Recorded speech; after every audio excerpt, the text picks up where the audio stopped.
What's up, guys? Coach Steve here, and welcome to part 5 of Understanding Nutrition, where we're going to be talking about how to adjust your diet. So we've covered energy balance, we talked about macronutrients, we talked about nutritional timing, food composition. We're here at adjusting your diet, and then we're going to be finishing talking about nutritional periodization. So remember, in part 1, we spoke about our energy balance, how we're talking about energy in being the total calories that we eat. If that's equal to our energy out, which is our metabolism, our energy expenditure, no weight change occurs. And for many of us, we are in this stage right now where all the behaviors in our life, from us driving to work, us sitting on the couch and watching Netflix, or us eating that bowl of ice cream at the end of the day, most of us are at this state of homeostasis where our weight isn't changing at all. So now we're going to talk about how we can apply an intervention, how we can tip the scales into one direction depending on our goal, so that we can get the outcome that we're trying to achieve. So let's talk about steps to change your current diet. So no matter what your diet is right now, we need to determine what the starting point is. So once we know the starting point, then we can start making changes to it. So this is my recommendation for you. Number 1, we want to collect information about what you're currently doing. So we're calling that qualitative data. And what I'd like you to do is start a journal or a food diary. So that could be grabbing a bit of paper, a notebook. You can use the notes on your phone, or some really cool apps where you just type in your information. Or there's even things like a Snap Diet where you just literally take a photo of what food you're eating so that you can get a record of what you're currently eating. Try to find out what you're eating, try to find out when you're eating, and then give it a rating on a scale of 1 to 10. It could be even 1 to 5, or you can even just put a smiley face if you think it's a good meal, or an unhappy face if you think it's a bad meal. And that's kind of like what you think right now, because that might change over time. You might think that having that Big Mac is really good, and that's okay, but that might change over time. Other information that could be helpful is how hungry you think you are at that moment. Again, you could rate that on a scale of 1 to 10. And then you can start getting like a little bit of information, being like, oh, geez, I'm eating it at 2 o'clock every day and I'm starving. Why am I starving? Oh, gosh, because I haven't had lunch. So maybe I'll move my lunch earlier in the day so that I don't, binge eat. Okay. So this is just collecting information, getting some qualitative data. Then it's a good idea to convert that data into numbers, so quantitative data. So you can use a tool like MyFitnessPal, or there's a whole stack of different tools you can use. You can input how much you ate into that plan, and you can determine how many calories you've been eating and how many macros you've been eating, and get a good understanding of the numbers around your food. And then finally, you can review your current intake. So you could ask yourself, am I having enough protein? Am I having enough fat? Was I hungry all the time? Was I binge eating in the evenings and I always was reaching for that tub of ice cream and the Mars bar? You can get a better understanding and review your current intake. Let's talk about how you can change your diet for weight loss. So we've got a good understanding, our foundation of where we are right now. Good or bad, wherever it is, we've got an understanding of where we are right now. Weight loss occurs in an energy deficit. So an energy deficit where the energy in is lower than the energy out, dictated by this graph just here. So you essentially have two options. You can either increase your energy expenditure, which will be here, increasing your energy expenditure, and you could do that by increasing your step count. Okay, our steps throughout the day is an easy number to track. We can get something like a smartwatch. You can use an app on our phone. We can track our steps, and you can just look at increasing your steps from wherever it is right now and try to do 10% more steps to increase your energy expenditure. You can increase your steps by maybe going for a walk in the morning, going for a walk after dinner, maybe going for a walk at lunchtime, doing the really classic things like taking the stairs, parking your car further away from the supermarket.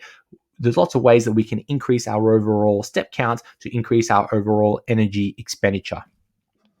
The other option we could do is decrease our calories by 10%. So whatever you're eating right now, you can just literally eat 10% less of that, reduce the calories by 10%, and then we're in this energy deficit.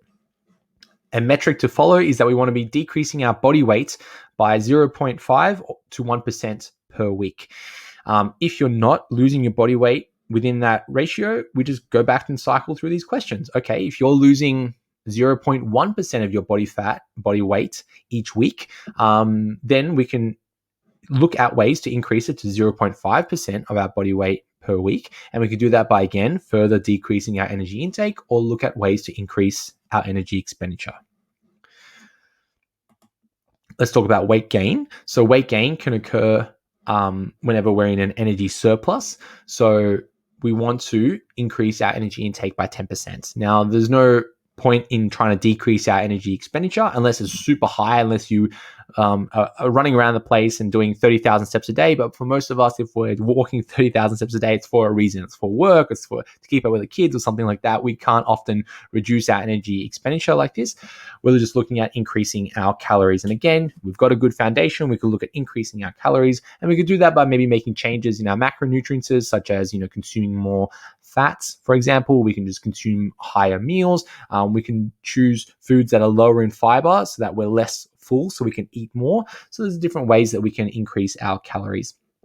And then we want to be increasing our body weight by 0.25 to 0.5% per week. So a little bit slower rate of weight gain versus weight loss, mainly because when we're going through a weight gain cycle or weight gain phase, we're trying to gain muscle mass. We're not trying to gain too much fat. And if we're gaining body weight higher than this, it can suggest that we are gaining more body fat than muscle. Okay. Let's talk about measuring change. So we do want to measure the average weekly calories. And here's a little bit of an example. So let's say you tracked your calories on Monday, Tuesday, Wednesday, Thursday, Friday, Saturday, Sunday. Our average would be 2,000 calories. If we tracked it just on Thursday, Friday, Saturday, Sunday, using this exact same example, the average would be 2,150. If we tracked it Saturday, Sunday, it would be 2,200. If we tracked it just on Sunday, it would be 2,300. So if you were to work out your weekly caloric average intake, and you, depending on how many days you tracked, you could have very different caloric intakes. Similar with your step counts, the more data that we collect, daily data, we get a better understanding of our averages. The fewer data points that we have, the difference can be quite large in our overall average intake. Let's talk about measuring progress. So there are a few ways to measure our progress with some limitations. So we could look at our images, before and after photos. But if we're trying to track our progress week to week, that can be really difficult to determine if we're making any change or any progress. Our clothing, again, difficult to track week to week. If you use the same t-shirt and you're trying to judge if you've actually lost weight that week, it can be really tricky. And if you were waiting, let's say 4 weeks to notice a change, heck, you might be cruising at this position here for 4 weeks and kind of tracking your head, is what I'm doing working? We need to find a way to actually measure our progress week to week so that we can actually start making these interventions that we're moving in the right direction. So clothing can be a little bit tricky. Measurements can be helpful. However, there's a high level of user error. So, if that measuring tape is on an angle, a different spot, if you're measuring, let's say, on your belly button or maybe a centimeter below the belly button, what happens if that centimeter turns into a centimeter and a half? It can be something that's difficult to repeat over time. We do have some really sophisticated scans like DEXA scans. Again, they have their own error rates, and they can be quite expensive and difficult to repeat. You might not be able to have access to a DEXA scan every single week so that you can track your progress. It can be tricky. Your scale weight has its own limitations because we're tracking everything in our body. We're tracking body fat, muscle density, muscle mass, hair on our head, the clothes that we're wearing. It can be tricky. However, it is actually probably the best way to measure our progress. Because it's something that is cheap, that we can repeat every single day at home. You might have scales at home, and it gets a good understanding of what's happening in our body. Where most of us aren't really gaining muscle that quickly. Most of the changes that were happening in our body in a weight loss version is mostly fat loss at that starting stage. So scale weight is probably the best way to measure our progress. And here is an example where we've measured our body weight every single day and it comes up with a weekly average of 98.6. However, if we were to measure our body weight a couple of times a week, 98.3, twice a week, 99, and just once, 98. So that might be 4 very different strategies or decisions that you make after you get this data. Because imagine if you started at, let's say 99 kilos. In version 1, you've lost maybe, like 0.4% of your body weight. In version 2, you lost that 0.5. In version 3, you lost nothing. And then in version 4, you lost that little bit more. So closer to that 1 point something percent. So you could make 4 very different decisions about your caloric intake or your journey from these different averages. So my advice to you is we want to be taking at least 4 weight measurements per week and then averaging it out. We don't really care about the individual. We want to be looking at the weekly moving average. Even better if we can get more data points so we get a better understanding of our average.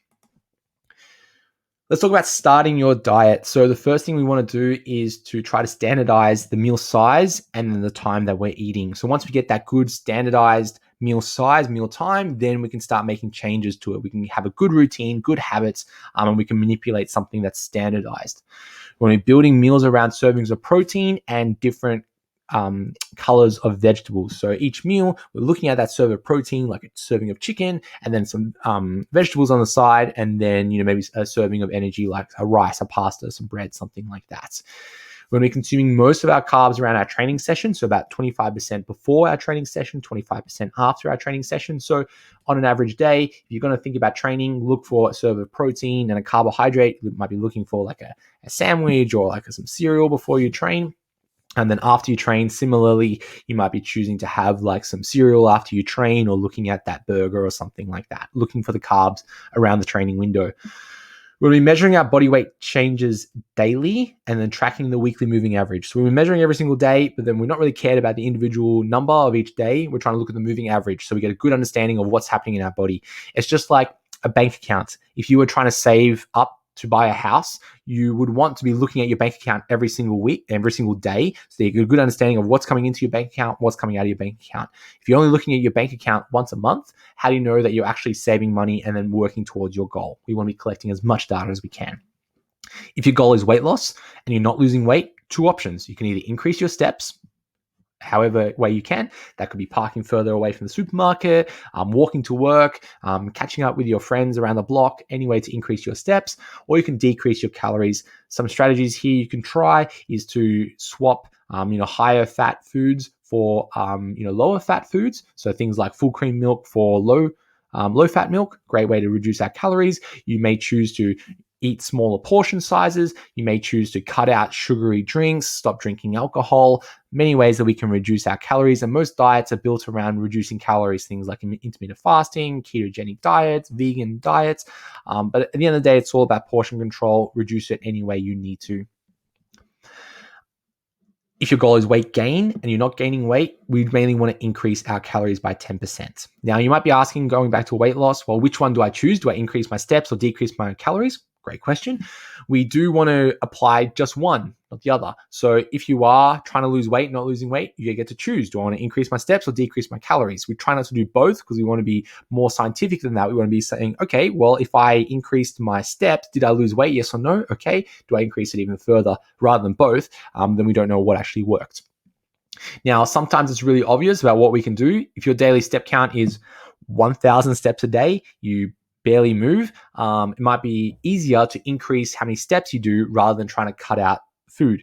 Then on the flip side, maybe you're walking 30,000 steps a day, but you're consuming 3,000 calories, and you're like, well, it'll be easier if I just reduce my portion sizes slightly. So you get to choose either one, but sometimes it's really obvious or a much easier choice to make one or the other. Weight gain, we don't want to be reducing our energy expenditure too much because most of us are trying to expend energy because we're trying to do things throughout the day. That concludes adjusting your diet. I'll catch you next time where we're talking about nutritional periodization, about how you can make a plan for long-term nutritional success. See you then.